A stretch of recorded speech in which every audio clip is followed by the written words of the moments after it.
This is a feature of a typical rut gun set that we offer, a Snipe Creek, very characteristic of the Snipe Creek hunt model and plan and the hunt offering.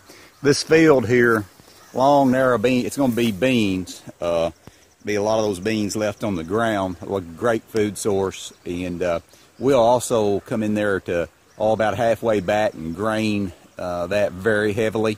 You can see all that field edging right there. Well, with our hunt model, when you leave these animals alone and for 80-90 days, no intrusion, no hunting at all, no cameras. Cameras are as bad as hunting. You've got to leave the animals alone when they hit that rut intention phase, that 80-90 days that they're talking to each other before the estrus. And then when we randomly show up, that field in November on the gun rut hunt, that field edge right there will have literally 20 scrapes around it. There's that many bucks here. Buck to doe ratio 1-to-1, 2 bucks to 1 doe. And when you get that many scrapes around an individual field because of your specific hunt model, that acts as a magnet. All your animals in the general area want to get in on that. And suddenly, instead of 1 to 2 buck to doe ratio, we've got 2 bucks or so to doe ratio. And it's very common on my rut hunt at Snipe Creek for a guest hunter to see 10, 15 bucks in one hunt, particularly one day.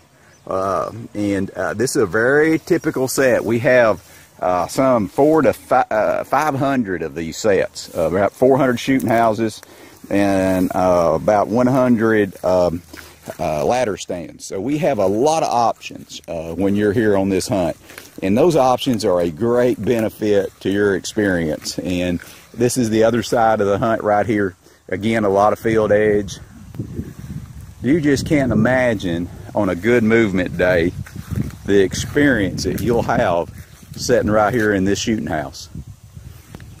There are Boone and Crockett deer on this farm and in this area.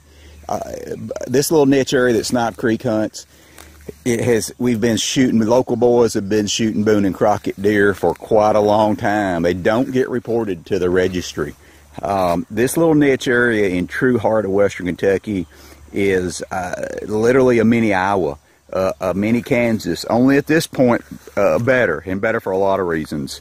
You can just give me a call and I'll explain a lot of the details of what's happened in Kentucky and what the hunt is. But as you can see, this is a huge river bottom with a lot of little bitty fields. 20, that's not more than a 15-acre field right there, 20-acre field.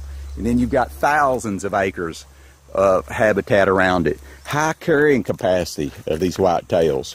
And that's just so typical of the entire unique niche area that Snipe Creek hunts. And that's important. That's why Western Kentucky is where you need to be, is because you've got 80% habitat and only 20% open fields. But the open fields, as you can see, they're dynamite ag culture fields and just a lot of high protein. We're bringing in 300-pound whitetails now in Western Kentucky. Just give me a call. I can explain more. Snipe Creek.